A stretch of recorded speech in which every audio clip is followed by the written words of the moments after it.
ରାତି 11টাରେ ଜଣେ ଯୁବକ ତାଙ୍କ ସୁନ୍ଦରୀ ଝିଅର ଘରର ତୃତୀୟ ମହଲାକୁ ପାଇପ୍ ସାହାଯ୍ୟରେ ଉପରକୁ ଉଠିଗଲେ। ସେ ଟେରାସରେ ପହଞ୍ଚିଲେ ଏବଂ ତାପରେ ସେହି କୋଠରୀକୁ ପାଦ ଦେଇ ଗଲେ ଯେଉଁଠାରେ ଝିଅ ଏବଂ ତାଙ୍କ ମା ଶୋଇଥିଲେ। ସାରା ଘରେ ଲାଇଟ୍ ବନ୍ଦ ଥିଲା ଏବଂ ଅନ୍ଧାର ରାଜତ୍ୱ କରୁଥିଲା। ସେହି ରାତିରେ ଝିଅର ମା ଏକ ସାଲୱାର ସୁଟ ପିନ୍ଧିଥିଲେ ଏବଂ ଝିଅଟି ମଧ୍ୟ ସମାନ ପିନ୍ଧିଥିଲା। ସେମାନଙ୍କର ଶରୀର ଭାଷା ଏବଂ ବର୍ଣ୍ଣ ଏତେ ସମାନ ଥିଲା ଯେ ଅନ୍ଧାରରେ ମା ଏବଂ ଝିଅ ମଧ୍ୟରେ ପାର୍ଥକ୍ୟ କରିବା କଷ୍ଟକର ଥିଲା। ସେ ତାଙ୍କ ପ୍ରେମିକା ବୋଲି ଭାବି ସେ ତାଙ୍କ ମାଙ୍କ ବିଛଣାରେ ଶୋଇପଡ଼ିଲେ ଏବଂ ତାପରେ ତାଙ୍କ କାନ୍ଧରେ ହାତ ରଖିଲେ। ତାପରେ ଯାହା ଘଟିଲା ତାହା ଆପଣଙ୍କୁ ଆଶ୍ଚର୍ଯ୍ୟ ଏବଂ ସ୍ତବ୍ଧ କରିଦେବ। ତେଣୁ ବନ୍ଧୁଗଣ, ଦୟାକରି ଭିଡିଓଟିକୁ ଲାଇକ୍ କରନ୍ତୁ ଏବଂ ମତାମତରେ ଆପଣଙ୍କ ମତାମତ ଦିଅନ୍ତୁ।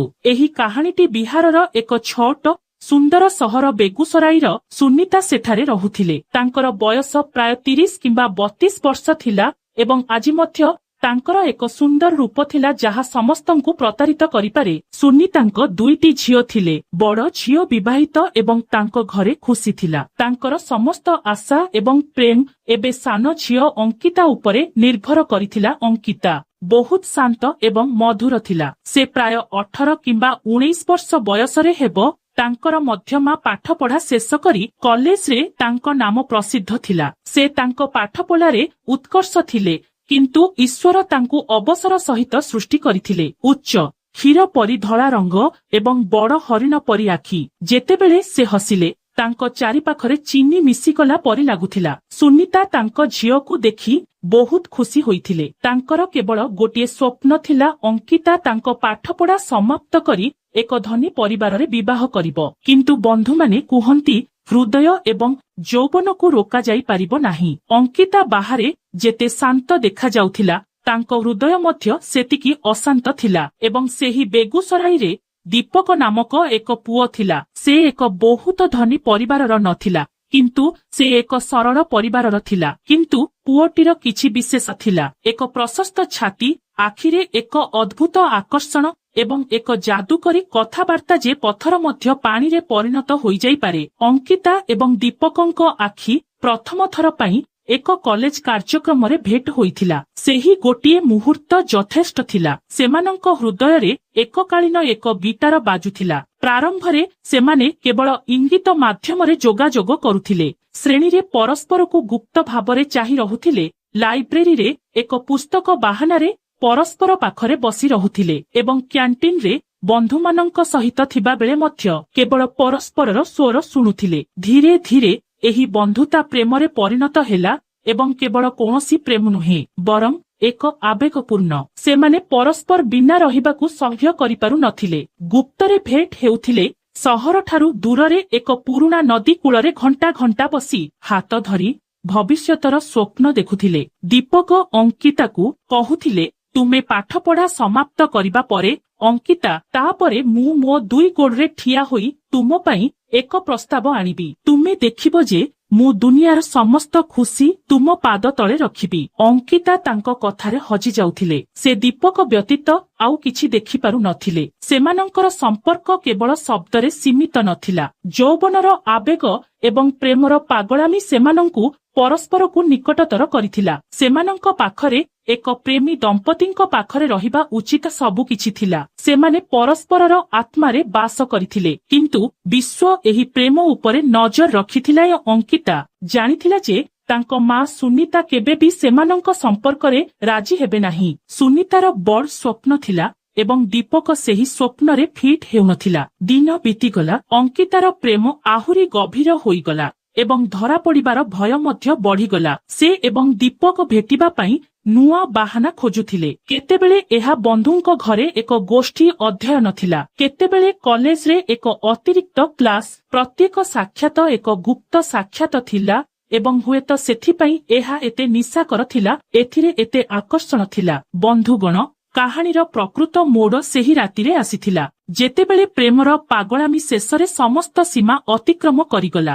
ଅଙ୍କିତା ଏବଂ ଦୀପକ ଅନେକ ଦିନ ଧରି ପରସ୍ପରକୁ ଦେଖିନଥିଲେ। ସୁନିତା ଟିକେ ଅସୁସ୍ଥ ଅନୁଭବ କରୁଥିଲେ, ତେଣୁ ସେ ଅଙ୍କିତାକୁ ତାଙ୍କ ଦୃଷ୍ଟିରୁ ହଟାଇ ନଥିଲେ। ଅଙ୍କିତା ଘରର କଏଦୀ ହୋଇଯାଇଥିଲା। ଦୀପକ ପାଇଁ ତାଙ୍କ ହୃଦୟ କଷ୍ଟ ପାଉଥିଲା। ଦୀପକ ମଧ୍ୟ ଖରାପ ଅବସ୍ଥାରେ ଥିଲା। ଅଙ୍କିତାକୁ ଦେଖିବାର ବହୁତ ଦିନ ହୋଇଗଲା। ସେହି ରାତି ପ୍ରାୟ 10ଟା ହେବ।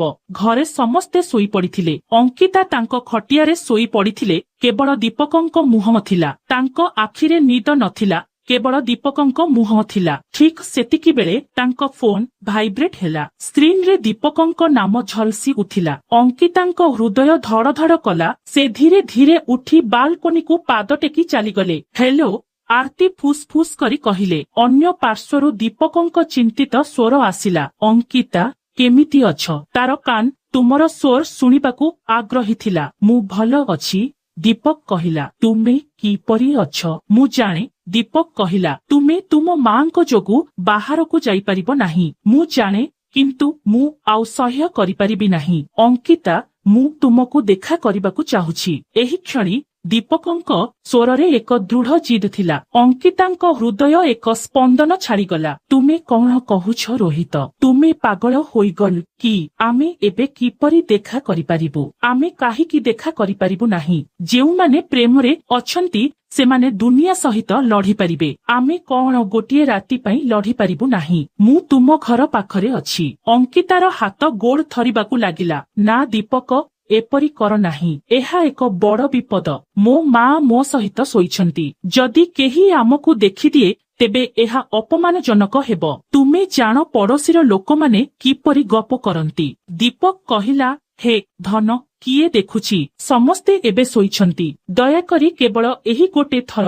ମୁଁ 10 ମିନିଟ୍ ମଧ୍ୟରେ ଚାଲିଯିବି। ଅଙ୍କିତା, ମନା କର ନାହିଁ। ଦୀପକର କଣ୍ଠସ୍ୱରରେ ଏତେ ପ୍ରେମ ଏବଂ ଆକାଂକ୍ଷା ଥିଲା ଯେ ଅଙ୍କିତାର ହୃଦୟ ତରଳିଗଲା। ସେମାନେ କୁହନ୍ତି ପ୍ରେମ ଅନ୍ଧ। ଏହା ଠିକ ଏବଂ ଭୁଲ ଦେଖେ। ଏହା କେବଳ ତାର ହୃଦୟ ଶୁଣି ଅଙ୍କିତାର ହୃଦୟ ମଧ୍ୟ ସେହିପରି କଲା। ଦୀପକର ତା ଜିଦ ତାର ସମସ୍ତ ବୁଦ୍ଧି ହରାଇ ଦେଇଥିଲା। ଠିକ ଅଛି, ଅଙ୍କିତା ଥରି ଥରି କଣ୍ଠରେ କହିଲା, କିନ୍ତୁ ମୋତେ ପ୍ରତିଶ୍ରୁତି ଦିଅ ଯେ ତୁମେ ବହୁତ ସତର୍କ ରହିବ। ଯଦି କିଛି ଭୁଲ ହୁଏ ତେବେ ତୁମେ ଅସୁବିଧାରେ ପଡ଼ିବ। ମୁଁ ନଷ୍ଟ ହୋଇଯିବି। ଦୀପକ କହିଲା, ଚିନ୍ତା କର ନାହିଁ ଧନ, ମୁଁ ଏଠାରେ ଅଛି। ସବୁ ଠିକ ହୋଇଯିବ। ଦୀପକର କଣ୍ଠସ୍ୱରରେ ଆନନ୍ଦ ଫେରିଆସିଲା। ତୁମେ କେଉଁଠି ଶୋଇଛ? ମୁଁ ତୃତୀୟ ମହଲାର କୋଠରୀରେ ଅଛି। ମା ମୋ ସହିତ ଅଛନ୍ତି। ବାଲକୋନି ଆଡ଼କୁ ମୁହଁ କରିଥିବା ଖଟଟି ମୋର। ଦୀପକ କହିଲା, ଠିକ ଅଛି। ମୁଁ ଉପର ମହଲାକୁ ଆସିବା ପାଇଁ କିଛି ଉପାୟ ପାଇବି। ତୁମେ କେବଳ ଅପେକ୍ଷା କର। ଫୋନ କଟିଗଲା। ଅଙ୍କିତାର ହୃଦୟ ଧଡ଼ ଧଡ଼ କରୁଥିଲା ଯେପରି ଏହା ତାର ଛାତିରୁ ଫାଟି ପଡ଼ିବ। ଗୋଟିଏ ପଟେ ଭୟ ଥିଲା ଏବଂ ଅନ୍ୟପଟେ ଦୀପକକୁ ଭେଟିବାର ଆଗ୍ରହ ଥିଲା। ସେ ଆକାଶକୁ ଚାହିଁ ପରମେଶ୍ୱରଙ୍କୁ ପ୍ରାର୍ଥନା କଲା, ହେ ପରମେଶ୍ୱର, ଦୟାକରି ଆଜି ରାତିରେ ମୋତେ ରକ୍ଷା କର। କିଛି ଭୁଲ ହେବାକୁ ଦିଅ ନାହିଁ। ଏହି ସମୟରେ ଦୀପକ ପ୍ରେମରେ ଗ୍ରାସିତ ହୋଇଗଲା। ସେ ଅଙ୍କିତାର ଘର ଚାରିପାଖରେ ବୁଲିଲା। ତାର ନଜର ପାଣି ପାଇପ ଉପରେ ପଡ଼ିଲା, ଯାହା ସିଧା ତୃତୀୟ ମହଲା ଛାତକୁ ନେଇଯାଇଥିଲା। ଆଉ ତାପରେ ତାହା ହେଲା। ସ୍ପାଇଡରମ୍ୟାନ ପରି ସେ ପାଇପ ଉପରକୁ ଚଢ଼ିବାକୁ ଲାଗିଲେ। ରାତିର ଅନ୍ଧାର ତାଙ୍କର ସାଥୀ ଥିଲା। ସେ ପ୍ରତ୍ୟେକ ପଦକ୍ଷେପ ସତର୍କତାର ସହିତ ନେଲେ। ତାଙ୍କ ହୃଦୟରେ ଭୟ ଥିଲା, କିନ୍ତୁ ଅଙ୍କିତାଙ୍କୁ ଭେଟିବାର ଇଚ୍ଛା ଏହାକୁ ପରାସ୍ତ କଲା। କିଛି ମିନିଟ୍ ସଂଘର୍ଷ ପରେ ସେ ଛାତ ଉପରେ ଥିଲେ। ତାଙ୍କ ଛାତି ଧଡ଼ ଧଡ଼ କରୁଥିଲା। ସେ ଧୀରେ ଧୀରେ ଛାତ ଦ୍ୱାର ଖୋଲି ସିଡ଼ି ଦେଇ ତଳକୁ ଓହ୍ଲାଇବାକୁ ଲାଗିଲେ। ତୃତୀୟ ମହଲା ସମ୍ପୂର୍ଣ୍ଣ ଅନ୍ଧାର ଥିଲା। କେବଳ ଝରକା ଦେଇ ଏକ ମଳିନ ଚନ୍ଦ୍ରାଲୋକ ଫିଟ୍ ହୋଇ ଆସୁଥିଲା। ସେ ଦୁଇଟି ଖଟ ଦେଖିଲେ। ତାଙ୍କୁ ଅଙ୍କିତାଙ୍କ କଥା ମନେ ପଡ଼ିଲା। ବାଲକୋନି ଆଡ଼କୁ ମୁହଁ କରିଥିବା ଖଟଟି ମୋର, କିନ୍ତୁ ଅନ୍ଧାର ଏବଂ ଶୀଘ୍ରତାରେ ସେ ତାଙ୍କର ଦିଗ ହରାଇଲେ। ସେ ଯେଉଁ ପାର୍ଶ୍ୱରୁ ଆସିଥିଲେ ସେଠାରୁ ପ୍ରଥମ ଖଟଟି ତାଙ୍କ ମାଙ୍କର ଥିଲା। ସେ ଭାବିଲେ ତାହା ଅଙ୍କିତା। ସେ ଖଟ ପାଖକୁ ଗଲେ। ତାଙ୍କ ହୃଦୟ ଉତ୍ସାହ ଏବଂ ରୋମାଞ୍ଚରେ ପୂର୍ଣ୍ଣ। ସେ ଜାଣିନଥିଲେ ଯେ ସେ ତାଙ୍କ ଜୀବନର ସବୁଠାରୁ ବଡ଼ ଭୁଲ କରିବାକୁ ଯାଉଛନ୍ତି। ଦୀପକ ଚୁପଚାପ ଖଟ ପାଖକୁ ଯାଇ ଶବ୍ଦ ନ କରି ଏହାର ଗୋଟିଏ ଧାରରେ ଶୋଇପଡ଼ିଲେ। କୋଠରୀଟି ଏତେ ଅନ୍ଧାର ଥିଲା ଯେ କିଛି ସ୍ପଷ୍ଟ ଭାବରେ ଦେଖାଯାଉନଥିଲା। ସେ କେବଳ ଚାଦର ତଳେ ଜଣେ ମହିଳାଙ୍କ ଶରୀର ଅନୁଭବ କରିପାରିଲେ। ସେ ଭାବିଲେ ଯେ ଏହା ଅଙ୍କିତା। ସେ ଧୀରେ ଧୀରେ ହାତ ବଢ଼ାଇ ସୁନିତାର ଅଣ୍ଟା ଉପରେ ହାତ ରଖିଲେ। ସୁନିତା ଜଣେ ମଧ୍ୟବୟସ୍କ ମହିଳା। ତାଙ୍କ ସ୍ୱାମୀ ସହର ବାହାରେ ଥିବାରୁ ଏକା ରହୁଥିଲେ। ତାଙ୍କ ଜୀବନରେ ଏକ ଶୂନ୍ୟତା ଥିଲା। ଯେତେବେଳେ ତାଙ୍କ ଶୋଇବା ସମୟରେ ଜଣେ ପୁରୁଷଙ୍କ ହାତ ତାଙ୍କ ଅଣ୍ଟା ଉପରେ ପଡ଼ିଲା। କିଛି ସମୟ ପାଇଁ ସେ ଭାବିଲେ ଯେ ଏହା ହୁଏତ ଅଙ୍କିତାର ବାପା, ଯିଏ ହଠାତ୍ ତାଙ୍କୁ ଆଶ୍ଚର୍ଯ୍ୟ କରିବାକୁ ଆସିଥିଲେ। ସେ ଗଭୀର ନିଦ୍ରାରେ ଥିଲେ। ତାଙ୍କ ମନ ସମ୍ପୂର୍ଣ୍ଣ ଜାଗ୍ରତ ହୋଇନଥିଲା। ସେ କିଛି କହିଲେ ନାହିଁ। ସେ କେବଳ ଟିକିଏ ବୁଲି ସିଧା ହୋଇଗଲେ। ଦୀପକ ଅନୁଭବ କଲେ ଯେ ଅଙ୍କିତା ଲାଜରେ ପଡ଼ିଛି। ସେ ଟିକିଏ ପାଖକୁ ଯାଇ ଫୁସ୍ଫୁସ୍ କରି କହିଲେ, ଓଃ ଅଙ୍କିତା ଧନ, ଟିକିଏ ଏଠାକୁ ବୁଲିଯାଅ। ସୁନିତା ଏହି ସ୍ୱର ଶୁଣିବା ମାତ୍ରେ ତାଙ୍କ ଶରୀରରେ ବିଦ୍ୟୁତ ସଞ୍ଚୟ ହୋଇଗଲା। ଏହା ତାଙ୍କ ସ୍ୱାମୀଙ୍କ ସ୍ୱର ନୁହେଁ, ଏହା ଏକ ଛୋଟ ପୁଅର ସ୍ୱର ଥିଲା। ତାଙ୍କ ନିଦ ଏକ ଝଟକାରେ ଭାଙ୍ଗିଗଲା। ତାଙ୍କ ହୃଦୟ ଏକ ସ୍ପନ୍ଦନ ଛାଡ଼ିଗଲା। ମୋ ବିଛଣାରେ ଏ କିଏ? ସେ କିଛି ବୁଝିବା ପୂର୍ବରୁ ଦୀପକ ତାଙ୍କୁ ନିଜ ଆଡ଼କୁ ଟାଣିବାକୁ ଚେଷ୍ଟା କଲେ। ତାଙ୍କ ହାତ ସୁନିତାର ଶରୀର ଉପରେ ପଡ଼ିଲା, ଯେଉଁ ସ୍ଥାନରେ କେବଳ ସ୍ୱାମୀଙ୍କର ଅଧିକାର ଅଛି। ସୁନିତାର ଧୈର୍ଯ୍ୟ ଭାଙ୍ଗିଗଲା। ତାଙ୍କ ଦୃଷ୍ଟି ଅନ୍ଧକାରମୟ ହୋଇଗଲା। ତାଙ୍କୁ ଲାଗିଲା ଯେପରି କେହି ତାଙ୍କ ସମ୍ମାନ ଉପରେ ଆକ୍ରମଣ କରୁଛି। ସେ ତାଙ୍କର ସମସ୍ତ ଶକ୍ତି ସହିତ ଚିତ୍କାର କଲେ, ଚୋର, ଏଥିରୁ ମୋତେ ରକ୍ଷା କର। ଦୀପକ ଆଶ୍ଚର୍ଯ୍ୟ ହୋଇଗଲେ। ଏହା ଅଙ୍କିତାର ସ୍ୱର ନୁହେଁ, ଏହା ଅନ୍ୟ କାହାର ଥିଲା। ସେ ତାଙ୍କର ଭୁଲ ବୁଝିପାରିଲେ। ସେ ଭୟଭୀତ ହୋଇଗଲେ। ଯଦି ଏହି ମହିଳା ଚିତ୍କାର ଜାରି ରଖନ୍ତି ତେବେ ସମଗ୍ର ପଡ଼ୋଶୀ ଏକାଠି ହେବେ। ସେମାନେ କରିବେ ବିନା ଦ୍ୱିଧାରେ। ସେ ସୁନିତା ଉପରେ ଆକ୍ରମଣ କଲେ। ତାଙ୍କ ମୁହଁରେ ହାତ ରଖି ଏହାକୁ ବନ୍ଦ କରିଦେଲେ। ସୁନିତାର ସ୍ୱର ନୀରବ ହୋଇଗଲା, କିନ୍ତୁ ସେ ତାଙ୍କ ହାତ ଏବଂ ଗୋଡ଼କୁ ପିଟିବାକୁ ଲାଗିଲେ। ସମସ୍ତ ଶକ୍ତି ସହିତ ମୁକ୍ତ ହେବାକୁ ଚେଷ୍ଟା କଲେ। ଅଙ୍କିତା ତାଙ୍କ ଖଟିଆରେ ଶୋଇ ସମଗ୍ର ଦୃଶ୍ୟ ଶୁଣିଲେ। ତାଙ୍କ ମାଙ୍କ ଚିତ୍କାର ଶୁଣିବା ମାତ୍ରେ ଅଙ୍କିତାଙ୍କ ଦୁନିଆ ଭାଙ୍ଗିଗଲା। ତାଙ୍କୁ ଲାଗିଲା ଯେପରି କେହି ତାଙ୍କ କାନରେ ତରଳ କାଚ ଢାଳି ଦେଇଛନ୍ତି। ସେ ଯାହା ଭୟ କରୁଥିଲେ ତାହା ଘଟିଗଲା। କିଛି ସମୟ ପାଇଁ ସେ ଉଠି ତାଙ୍କ ମାଙ୍କୁ ରକ୍ଷା କରିବା ବିଷୟରେ ଚିନ୍ତା କଲେ, କିନ୍ତୁ ପର ମୁହୂର୍ତ୍ତରେ ତାଙ୍କ ମନ କହିଲା, ଯଦି ତୁମେ ଉଠିବ ତେବେ ସମସ୍ତେ ଜାଣିବେ ଯେ ଏହା ଚୋର ନୁହେଁ, ବରଂ ତୁମର ପ୍ରେମିକ। ତୁମର ଏବଂ ତୁମର ପରିବାରର ସମ୍ମାନ ନଷ୍ଟ ହୋଇଯିବ। ଅଙ୍କିତା ଜାଣି ନଥିଲା କଣ କରିବ, ତାଙ୍କ ମାଙ୍କୁ କି ନିଜକୁ ରକ୍ଷା କରିବ। ଏହି ଦ୍ୱନ୍ଦ୍ୱରେ ତାଙ୍କର ଭୟ ଜିତିଗଲା। ସେ ଏକ ବହୁତ କଷ୍ଟକର ନିଷ୍ପତ୍ତି ନେଲେ। ସେ ତାଙ୍କ ବିଛଣାରେ ସ୍ଥିର ହୋଇ ଶୋଇଥିବାର ଅଭିନୟ କଲେ। ସେ ଆଖିକୁ ଜୋରରେ ବନ୍ଦ କରି ଚାଦରଟି ମୁହଁ ଉପରେ ଟାଣିଦେଲେ। ଭୟରେ ତାଙ୍କର ସମଗ୍ର ଶରୀର ଥରି ଉଠିଲା, କିନ୍ତୁ ସେ ସ୍ଥିର ରହିଲେ। ଏହି ସମୟରେ ଅଙ୍କିତାଙ୍କ ମା ଦୀପକଙ୍କୁ ଠେଲି ଦେଇ ନିଜକୁ ମୁକ୍ତ କରିବାରେ ସଫଳ ହେଲେ। ସେ ମୁକ୍ତ ହେବା ମାତ୍ରେ ସେ ବିଛଣାରୁ ଉଠି କୋଠରୀର ଲାଇଟ୍ ଜଳାଇବାକୁ ଦୌଡ଼ିଲେ। ଲାଇଟ୍ ଜଳିବା ମାତ୍ରେ ଦୀପକଙ୍କ ଆଖି ଝଲସି ଉଠିଲା। ସେ ତାଙ୍କ ସମ୍ମୁଖରେ ସୁନିତାଙ୍କୁ ଦେଖିଲେ। କ୍ରୋଧ ଏବଂ ଭୟରେ ଥରି ଉଠିଥିଲେ। ସେ ବୁଝିପାରିଲେ ଯେ ଗୋଟିଏ ମୁହୂର୍ତ୍ତ ପାଇଁ ମଧ୍ୟ ସେଠାରେ ରହିବା ମୃତ୍ୟୁକୁ ନିମନ୍ତ୍ରଣ କରୁଛି। ସେ ଖସିଯିବାର କୌଣସି ଉପାୟ ପାଇଲେ ନାହିଁ। ସେ ଉତ୍ତେଜିତ ଭାବରେ ବାଲକୋନିକୁ ଦୌଡ଼ିଗଲେ। ସେ ଭୁଲି ଯାଇଥିଲେ ଯେ ସେ ତୃତୀୟ ମହଲାରେ ଅଛନ୍ତି। ନିଜ ଜୀବନ ବଞ୍ଚାଇବା ପାଇଁ ପ୍ରାଣପଣେ ଚେଷ୍ଟା କରି ସେ ବାଲକୋନିରୁ ଡେଇଁ ପଡ଼ିଲେ। ଏକ ଜୋରରେ ଶବ୍ଦ ହେଲା।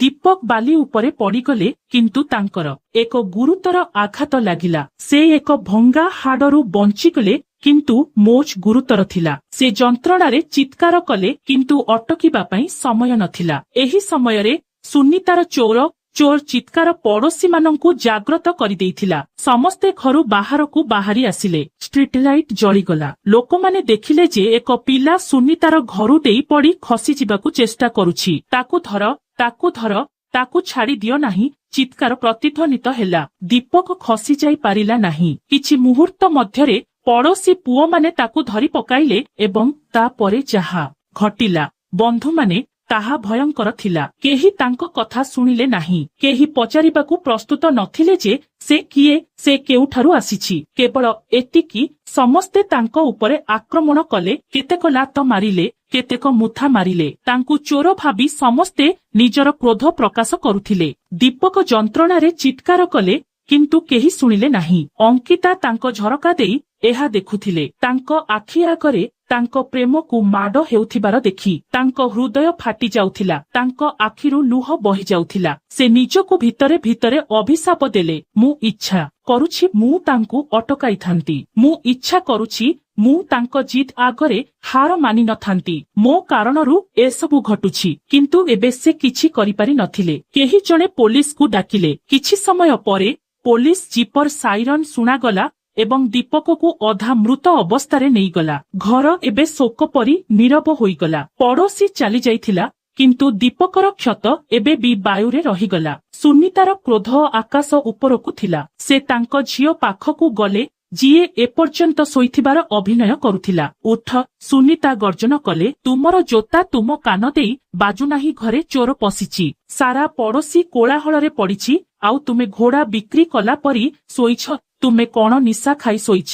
ଏହା କହି ସୁନିତା ରାଗିଯାଇ ଅଙ୍କିତାର ଗାଲରେ ଦୁଇଥର ଚାପୁଡ଼ା ମାରିଲା। ଚାପୁଡ଼ା ଶବ୍ଦ ଅଙ୍କିତାକୁ ଚମକାଇ ଦେଲା, ଯେପରି ସେ ପ୍ରକୃତରେ ଗଭୀର ନିଦ୍ରାରୁ ଉଠିଛି। କଣ ହେଲା ମା, କଣ ହେଲା? ସେ ନିର୍ଦ୍ଦୋଷ ଭାବରେ ପଚାରିଲା। ତୁମେ ଜାଣିନାହଁ କଣ ହେଲା? ଘରେ ଜଣେ ଚୋର ପଶି ଆସିଲା। ସେ ମୋ ସହିତ ଖରାପ ବ୍ୟବହାର କରୁଥିଲା। ଯଦି ମୁଁ ଚିତ୍କାର କରି ନଥାନ୍ତି ତେବେ କିଛି ହୋଇପାରେ, ଏବଂ ତୁମେ ମୋ ପାଖରେ ଶୋଇଥିଲା। ତୁମେ ଜାଣି ମଧ୍ୟ ପାରିନଥିଲ ନାହିଁ। ସୁନିତାର ଆଖି ଲୁହ ଏବଂ କ୍ରୋଧରେ ପୂର୍ଣ୍ଣ ହୋଇଗଲା। ଅଙ୍କିତା ମଧ୍ୟ କାନ୍ଦିବାକୁ ଲାଗିଲା। ମା, ସାରାଦିନ କାମ କରି ମୁଁ ଏତେ କ୍ଳାନ୍ତ ହୋଇଗଲି। ମୁଁ ଏତେ ଗଭୀର ନିଦ୍ରାରେ ପଡ଼ିଗଲି ଯେ ମୁଁ ଜାଣି ମଧ୍ୟ ପାରିଲି ନାହିଁ। ତୁମେ ମୋତେ ଉଠାଇଲ। ତୁମେ କାହିଁକି କହିଲ ନାହିଁ? ଏହା ସବୁ କେବଳ ତାଙ୍କର କାର୍ଯ୍ୟ ଥିଲା, କିନ୍ତୁ ସେ ଏତେ ସଚ୍ଚୋଟ ଥିଲେ ଯେ କେହି ତାଙ୍କୁ ବିଶ୍ୱାସ କରିବେ। ତୁମେ ତାକୁ ଉଠାଇ ଦେଲେ ସେ ପଳାଇ ନଥାନ୍ତା। ହମ, ସେ ଧରା ପଡ଼ିଛି? ଅଙ୍କିତା ଭୟଭୀତ ଭାବରେ ପଚାରିଲା। ହମ, ପଡ଼ୋଶୀ ତାକୁ ବହୁତ ପିଟିଥିଲେ। ଏବେ ପୋଲିସ ତାକୁ ନେଇ ଯାଇଛି। ଅଙ୍କିତାର ଆତ୍ମା ବୁଡ଼ିଗଲା। ପୋଲିସର କଥା ଶୁଣି ତାକୁ ଲାଗିଲା ଯେପରି ତା ପାଦ ତଳୁ ମାଟି ଖସିଗଲା। ଏବେ କଣ ହେବ? ଯଦି ଦୀପକ ପୋଲିସକୁ ମୋ ନାମ କହିବ, ଯଦି ମୋ ଫୋନ ଯାଞ୍ଚ ହୁଏ? ହେ ଭଗବାନ, ଦୟାକରି ଆଜି ମୋତେ ରକ୍ଷା କର। ମୁଁ ମୋ ଜୀବନରେ ଆଉ ସେହି ଭୁଲ କରିବି ନାହିଁ। ମୁଁ ତୁମକୁ ଘରକୁ ଡାକିବି ନାହିଁ, ବାହାରେ ମଧ୍ୟ ଭେଟିବି ନାହିଁ। ଅଙ୍କିତା ଭଗବାନଙ୍କୁ ନିବେଦନ କରୁଥିଲା। ଏହି ସମୟରେ ପୋଲିସ ଷ୍ଟେସନରେ ଦୀପକ ଖରାପ ଅବସ୍ଥାରେ ଥିଲା। ଇନ୍ସପେକ୍ଟର ତାକୁ ବାରମ୍ବାର ସମାନ ପ୍ରଶ୍ନ ପଚାରୁଛନ୍ତି। ମୋତେ ସତ୍ୟ କୁହ, ତୁମକୁ ସେ ଘରକୁ କିଏ ଡାକିଥିଲା? ତୁମେ ଚୋରି କରିବାକୁ ଯାଇନଥିଲ। ମୁଁ ତୁମ ମୁହଁ ଦେଖି ଜାଣିପାରୁଛି ତୁମର କୌଣସି ଝିଅ ସହିତ ସମ୍ପର୍କ ଅଛି। ଠିକ୍ ନା? ରୋହିତ ଚୁପ ରହିଲା। ତା ମୁହଁ ଏବଂ ପିଠିରେ କ୍ଷତ ଚିହ୍ନ ଥିଲା, କିନ୍ତୁ ତା ଓଠ ବନ୍ଦ ଥିଲା। ସେ ନିଜ ପିଟିବା ଅପେକ୍ଷା ଆର୍ତିର ସମ୍ମାନ ବିଷୟରେ ଅଧିକ ଚିନ୍ତିତ ଥିଲେ। ସେ ନିଷ୍ପତ୍ତି ନେଇଥିଲେ ଯେ ଯଦିଓ ଏହାର ଅର୍ଥ ତାଙ୍କ ଜୀବନ ହାରିବାକୁ ପଡ଼ିବ, ସେ ଅଙ୍କିତାର ନାମ ନେବେ ନାହିଁ। ମହାଶୟ, ମୁଁ ଜଣେ ଚୋର। ମୋତେ ଟଙ୍କା ଦରକାର। ସେଥିପାଇଁ ମୁଁ ଚୋରି କରିବା ପାଇଁ ଭିତରକୁ ପଶିଗଲି। ମୁଁ ଭୁଲ କରିଦେଲି, ସେ ବାରମ୍ବାର କହୁଥିଲେ। ପୋଲିସ ମଧ୍ୟ ଜାଣିପାରିଲା ଯେ ପୁଅଟି କିଛି ଲୁଚାଇ ରଖିଛି, କିନ୍ତୁ ଯେହେତୁ ସେ ମୁହଁ ଖୋଲିବାକୁ ମନା କରିଦେଲା, ସେମାନେ ତାକୁ ଚୋରି ଅଭିଯୋଗରେ ଫସାଇ ଜେଲରେ ପକାଇଲେ। ଏହା ଦୀପକର ପ୍ରେମର ପ୍ରଥମ ପରୀକ୍ଷା ଥିଲା ଏବଂ ସେ ଏଥିରେ ଉତ୍ତୀର୍ଣ୍ଣ ହୋଇଯାଇଥିଲା। ସେ ଅଙ୍କିତାର ନାମ ତାଙ୍କ ମୁହଁରୁ ବାହାରକୁ ଆସିବାକୁ ଦେଉନଥିଲେ। କିନ୍ତୁ ପ୍ରାୟ 3 ମାସ ବିତିଗଲା। ଦୀପକ ଜେଲରେ ଥିଲା ଏବଂ ଅଙ୍କିତା ଘରେ ଥିଲା। ସେମାନଙ୍କ ମଧ୍ୟରେ କୌଣସି ସମ୍ପର୍କ ନଥିଲା। ଅଙ୍କିତାର ଜୀବନ ଏକ ପିଞ୍ଜରା ପାଲଟି ଯାଇଥିଲା। ସୁନିତା ତାଙ୍କ ଉପରେ କଡ଼ା ନଜର ରଖିଥିଲା। କଲେଜ ଯିବା ମଧ୍ୟ କଷ୍ଟକର ହୋଇଯାଇଥିଲା। ଘରେ ପରିବେଶ ଏତେ ଉତ୍ତେଜନାପୂର୍ଣ୍ଣ ଥିଲା ଯେ ଅଙ୍କିତା ଶ୍ୱାସରୁଦ୍ଧ ଅନୁଭବ କରୁଥିଲା। ସେ ପ୍ରତ୍ୟେକ ମୁହୂର୍ତ୍ତରେ ଏକ ଅବ୍ୟକ୍ତ ଭୟ ଏବଂ ଅପରାଧ ଭାବନା ସହିତ ବଞ୍ଚୁଥିଲା।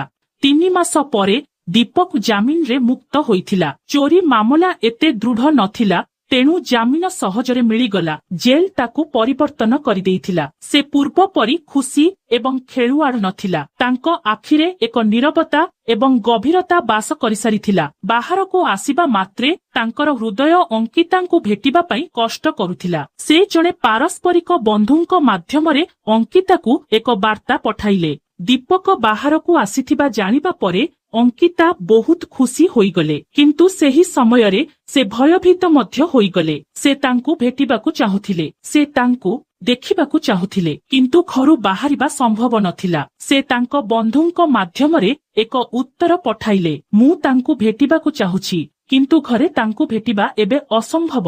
ସେହି ରାତିରୁ ମୋ ପରିବାର ବହୁତ କଠୋର ହୋଇଗଲାଣି। ଏକ ଉପାୟ ଖୋଜନ୍ତୁ।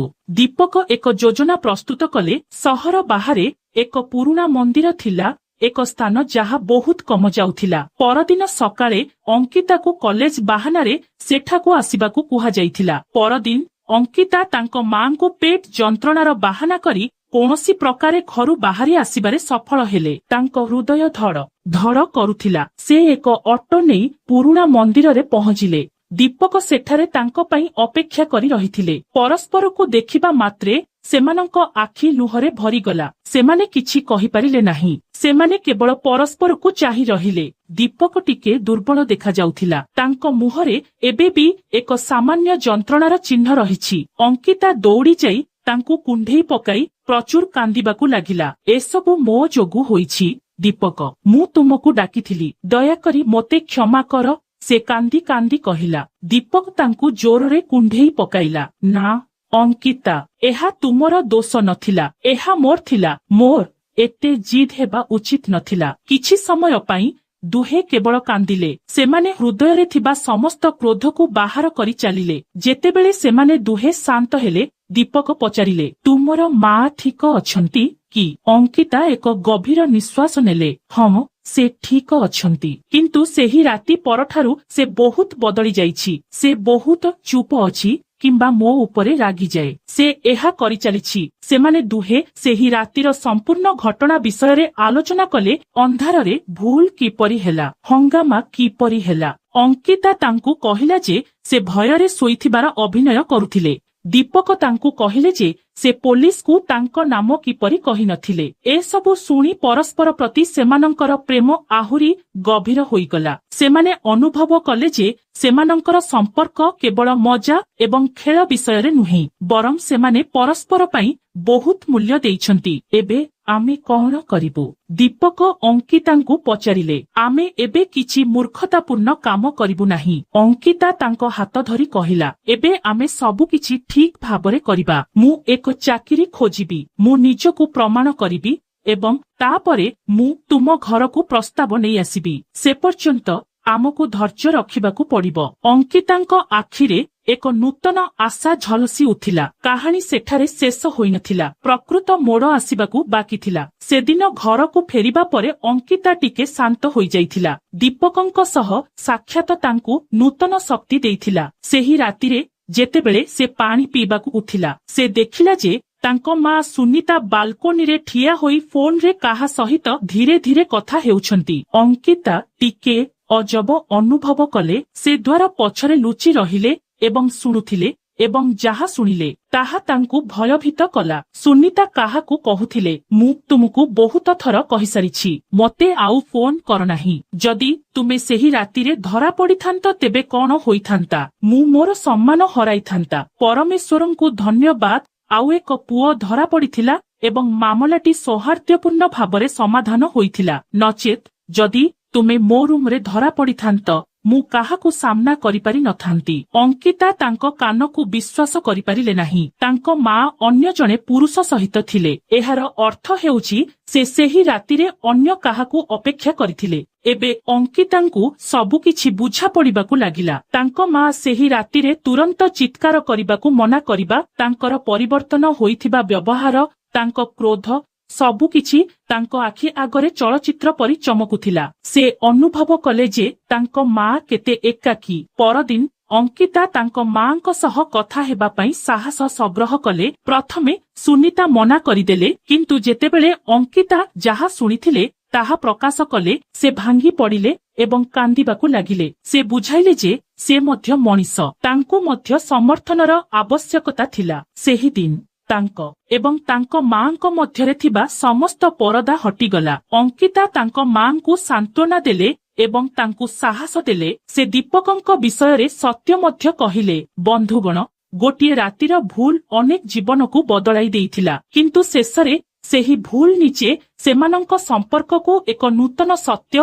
ଏବଂ ଏକ ନୂତନ ଶକ୍ତି ଦେଇଥିଲା। ଅଙ୍କିତା ଏବଂ ଦୀପକ ଆଉ କେବେ ଭେଟିବାରେ ଏତେ ଶୀଘ୍ର ହେବେ ନାହିଁ ବୋଲି ପ୍ରତିଜ୍ଞା କରିଥିଲେ। ସେମାନେ ସମ୍ମାନର ସହିତ ବିଶ୍ୱ ସମ୍ମୁଖରେ ସେମାନଙ୍କର ପ୍ରେମ ଉପସ୍ଥାପନ କରିବାକୁ ନିଷ୍ପତ୍ତି ନେଇଥିଲେ। ସୁନିତା ମଧ୍ୟ ତାଙ୍କ ଝିଅର ପ୍ରେମକୁ ବୁଝିଥିଲେ ଏବଂ ପ୍ରତିଶ୍ରୁତି ଦେଇଥିଲେ ଯେ ସେ ସେମାନଙ୍କ ସମ୍ପର୍କକୁ ସେତେବେଳେ ଗ୍ରହଣ କରିବେ ଯେତେବେଳେ ରୋହିତ ନିଜ ପାଦରେ ଠିଆ ହେବ। ତେଣୁ ବନ୍ଧୁଗଣ, ଏହା ଥିଲା ଦୀପକ ଏବଂ ଅଙ୍କିତାଙ୍କ କାହାଣୀ, ଏକ କାହାଣୀ ଯାହା ଆମକୁ ଶିକ୍ଷା ଦିଏ ଯେ ପ୍ରେମ ଆଗ୍ରହୀ କିନ୍ତୁ ନିଜର ଇନ୍ଦ୍ରିୟ ହରାଇବା ବହୁତ ବିପଦପୂର୍ଣ୍ଣ ହୋଇପାରେ। ଗୋଟିଏ ଛୋଟ ଭୁଲ ଆପଣଙ୍କ ସମଗ୍ର ଜୀବନକୁ ବଦଳାଇ ଦେଇପାରେ। ବନ୍ଧୁଗଣ, ଏହି ଘଟଣା ସେୟାର କରିବାର ମୋର ଉଦ୍ଦେଶ୍ୟ କାହାକୁ ଆଘାତ ଦେବା କିମ୍ବା ଅପମାନିତ କରିବା ନୁହେଁ। ମୋର ପ୍ରାଥମିକ ଲକ୍ଷ୍ୟ ହେଉଛି ସଚେତନତା ସୃଷ୍ଟି କରିବା ଏବଂ ଆପଣଙ୍କୁ ଶିକ୍ଷିତ କରିବା, ଯାହାଦ୍ୱାରା ଆମେ ସମସ୍ତେ ଏଥିରୁ ଶିଖିପାରିବୁ ଏବଂ ଆମର ଜୀବନକୁ ଉନ୍ନତ କରିପାରିବା। ବନ୍ଧୁଗଣ, ଯଦି ଆପଣ ଏହି କାହାଣୀଟି ଉପଭୋଗ କରିଛନ୍ତି, ଦୟାକରି ଏହାକୁ ଲାଇକ୍ କରନ୍ତୁ, କମେଣ୍ଟ କରନ୍ତୁ ଏବଂ ଆପଣଙ୍କ ବନ୍ଧୁମାନଙ୍କ ସହିତ ସେୟାର କରନ୍ତୁ। ଯଦି ଆପଣ ପ୍ରଥମ ଥର ପାଇଁ ଆମ ଚ୍ୟାନେଲକୁ ଆସୁଛନ୍ତି, ଦୟାକରି ସବସ୍କ୍ରାଇବ କରନ୍ତୁ।